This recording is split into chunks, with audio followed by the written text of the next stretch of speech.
Match number 23 आ चुका है Indian premiere league का। दिल्ली कैपिटल्स 5 में से 4 जीते और राजस्थान रॉयल्स 5 में से सिर्फ 2 जीते। लेकिन वो दोनों कहां जीते? शारजाह में जीते, जहां पर वो इनविंसिबल है, अजीत है। और टी20 टाइम आउट पर मेरे इस 5 पॉइंट रिव्यू के लिए भी मेरे साथ अजीत है।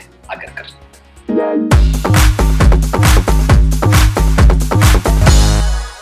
अजीत, पहला पॉइंट, स्टीव स्मिथ को अपना विकेट बचाना होगा। थोड़ी सी दुविधा यह है कि पिछले 2 मैचों में थोड़ा सा अजीब शॉट खेलकर वो आउट हुए, जो बहुत रेयरली होता है। अब दुविधा यह है कि कौन से गियर पर खेले, कॉशियस होकर लंबी इनिंग्स खेले या फिर बिंदास होकर टॉप गियर में अटैकिंग क्रिकेट खेले। थोड़ी सी अजीब बात है जिस तरीके से खेल रहे। आई थिंक जिस तरीके से आउट हुए, ठीक है टी20 क्रिकेट है लेकिन उनका गेम अलग है और एक महान खिलाड़ी है, तो उनको अपने तरीके से खेलना चाहिए। शायद ज़्यादा अग्रेसिव खेल रहे। जो शॉट पे आउट हुए दोनों बार ज़रूर खेलते हैं, लेकिन जब सेट होते हैं तब खेलते। तो शायद थोड़ी जल्दबाजी कर रहे हैं। मैं थोड़ा सा सरप्राइज था कि 3 नंबर पे आए, क्योंकि संजू सैमसन 3 नंबर पे खेलते हैं, तो 4 नंबर पे आएंगे तो शायद मिडिल ऑर्डर में थोड़ी सी और मजबूती हो जाएगी राजस्थान रॉयल्स के लिए, और ये मैच जीतना ज़रूरी है। अच्छी बात यह है कि शारजाह में मैच है जहां उनको पसंद है, लेकिन फिर भी बात बिल्कुल सही है। शायद उनका रोल अलग होना चाहिए। उनके आसपास और भी लोग हैं जो अग्रेसिव ज़्यादा खेलते हैं और नेचुरली अच्छे प्लेयर है, तो अपना रोल उनको निभाना चाहिए। और उनका फॉर्म बहुत इंपॉर्टेंट है राजस्थान रॉयल्स के लिए। अगर वो नहीं रन बनाते तो हम देख रहे हैं कि कितनी मुश्किलें होती हैं उनके लिए। तो ज़रूर थोड़ा सा संभाल के, खास करके शुरू में इनिंग के अगर खेलते हैं तो राजस्थान रॉयल्स को फायदा होगा। Right, point number 2। अब अजीत, इस मैच के लिए जो भी डिसीजंस होंगे, हर बार एक कैवियट होगा, एक पॉइंटर होगा कि मैच शारजाह में है। अब उसे देखते हुए सामने दिल्ली कैपिटल्स है, धवन, पृथ्वी शॉ, श्रेयस अय्यर, इन सभी ने रन बनाए हैं। तो जब ऐसा है, राजस्थान रॉयल्स अंडर प्रेशर है, तो पॉइंट नंबर 2 हमारा, क्या जोफ्रा आर्चर के 2 ओवर होने चाहिए बावले में? क्योंकि उनकी जरूरत पड़ेगी उस धुरंधर बैटिंग टॉप ऑर्डर को रोकने के लिए। नए गेंद से होने चाहिए, चाहे 1 ओवर हो या 2 ओवर हो, जो भी नई गेंद से उनको करनी चाहिए, पहली या दूसरी ओवर। क्योंकि अब देख रहे हैं कि मैच जल्दी सेटअप होता है। हमने देखा है कि केकेआर और सीएसके के साथ भी अजीब सी कप्तानी हुई। आपके बेस्ट बॉलर्स ने 6 ओवर में गेंदबाजी करनी चाहिए, खास करके जब विकेट नहीं गिर रही हो। लेकिन तेज गेंदबाज जो है बुमराह, आर्चर, कमिंस, उन्होंने शुरुआत करनी चाहिए, क्योंकि अगर आप विकेटें नहीं लो तो ऐसे ही टीम को मुश्किलें होती है। खास करके शारजाह जो है, वहाँ रन रोकना बहुत मुश्किल हो जाता है, तो विकेटें लेना। और हमने देखा पहले भी उन्होंने उस फ्लैट पिच पे गेंदबाजी अच्छी की है, खास करके नए गेंद से अग्रेसिव डालना।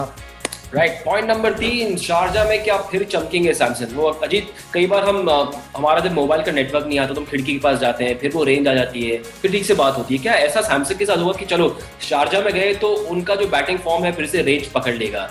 ये ग्राउंड आसान है बल्लेबाजी के लिए, पिच आसान है बल्लेबाजी के लिए, छोटा ग्राउंड है।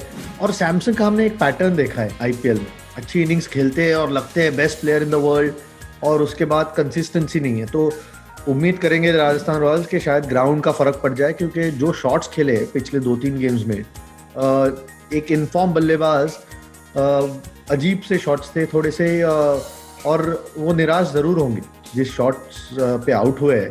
और खास करके जब अच्छे फॉर्म में हो, और उनका खेलना ज़रूरी है स्टीव स्मिथ की तरह ही, क्योंकि 3 नंबर पे खेलते हैं और बड़ी इनिंग खेलने की क्षमता है उनमें, और अग्रेसिव खेलते हैं। तो शायद शारजाह का अगर फ़र्क पड़ जाए तो इस वक्त राजस्थान रॉयल्स को ज़रूरी है, क्योंकि अगर ये मैच नहीं जीतते तो सीएसके की तरह ही और मुश्किलें होती जाएंगी क्वालिफाई होने के लिए। बहुत नाजुक मोड़ पर है राजस्थान रॉयल्स के लिए इस मुकाबले में जीतना बेहद जरूरी, जबकि दिल्ली कैपिटल्स के पास 4 जीत है। लेकिन शारजाह एक ऐसा मैदान जहां पर 4 मुकाबले हुए, यानी कि 8 इनिंग्स, अब 8 में से 7 पारियों में 200 का आंकड़ा छुआ गया है। क्या ये आंकड़ा देखकर लगता है कि मुकाबला जितना एक्सपेक्ट कर रहे हैं उससे और करीब होगा? क्योंकि बैटिंग कंडीशंस दोनों टीमों को अलाउ करती है बड़े रन बनाने की। 7 आपने कहा, 7 टीमों ने 200 बनाए, और एक जो टीम नहीं बनाई वो एसआरएच थी, जब मुंबई इंडियंस ने बहुत अच्छी गेंदबाजी की और वो भी ऑन ट्रैक थे 200 बनाने के लिए, बट गेंदबाजी अच्छी थी। तो क्लोज मुकाबला ज़रूर होगा, क्योंकि हम देखते हैं कि 200, 210, 215 भी सेफ नहीं है।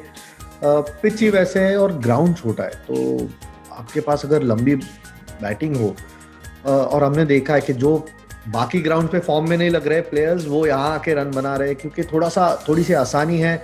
शायद एक मानसिकता होती है कि छोटा ग्राउंड हो तो आप ज़्यादा फ्रीली खेलते हो, क्योंकि पता है आराम से क्लियर करोगे। तो वो चीज़ें तो क्लोज मैच होना जाहिर सी बात है।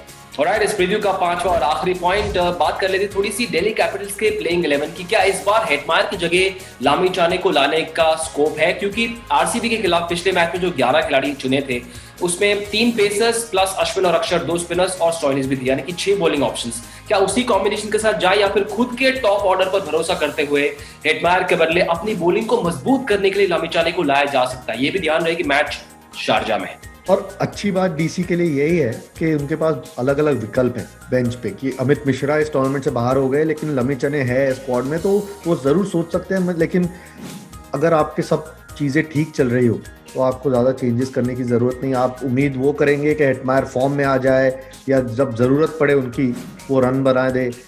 खास करके लोअर ऑर्डर में स्टॉइनिस अच्छा ज़रूर खेल रहे हैं, लेकिन एक एक्स्ट्रा उनके पास विकल्प है गेंदबाजी में इस वक्त 11 में जो खेल रहे हैं। तो मैं नहीं समझता उतनी ज़रूरत है चेंजेस करने के लिए, अनलेस आप देखें कि पिच बिल्कुल स्पिन होने वाली हो तो शायद एक एक्स्ट्रा स्पिनर ले आए। लेकिन इस वक्त जो कॉम्बिनेशन है उनका, स्टॉइनिस ने तो गेंदबाजी भी नहीं की पिछली गेम में, तो उनकी गेंदबाजी उतनी अच्छी थी आरसीबी के खिलाफ, तो ज़रूरत नहीं है और एक विकल्प की। लेकिन अच्छी बात यह है कि बेंच इतना स्ट्रॉन्ग है, और इसीलिए जिनका बेंच इतना स्ट्रॉन्ग है, जो भी इंजरी की वजह से या फॉर्म नहीं होता किसी प्लेयर का, अगर चेंजेस होते हैं तो उनके पास विकल्प ज़रूर है। लेकिन मैं नहीं समझता इस वक्त वो करेंगे, और उनको करना भी नहीं चाहिए, क्योंकि अगर आप जीत रहे हो तो ज़्यादा चेंजेस की ज़रूरत नहीं है। Quick prediction? Delhi Capitals, I think इस वक्त फॉर्म बेहतर, टीम बेहतर। इस वक्त राजस्थान रॉयल्स ज़रूर जीती है 2 गेम्स वहाँ, और ये गेम उनके लिए बहुत इंपॉर्टेंट जीतना होगा। नहीं तो मुझे लगता है कि इस साल क्वालिफाई करना और भी मुश्किल तो होते ही जाएगा। लेकिन कभी कभी आपको जब तक बेन स्टोक्स वापस आएंगे या टीम में आ जाएंगे, इतने आगे निकल गए होंगे और एक गेम हारते हैं तो कि मुश्किल हो जाएगी। तो लेकिन दिल्ली कैपिटल्स बेहतर टीम और फॉर्म भी अच्छा, तो favourites Delhi Capitals. Right, Delhi Capitals अगर जीते हैं तो पॉइंट टेबल में पहुंच जाएंगे नंबर 1 पर। राजस्थान अपने कंफर्ट जोन शारजा में खेल रहे हैं, जीते तो उनका कैंपेन फिर से आ जाएगा ट्रैक पर। लेकिन T20 टाइम आउट की गाड़ी रिव्यूज के साथ चलती रहेगी फिलहाल। Thank you so much Ajit, मिलते रहेंगे ESPN क्रिकेट।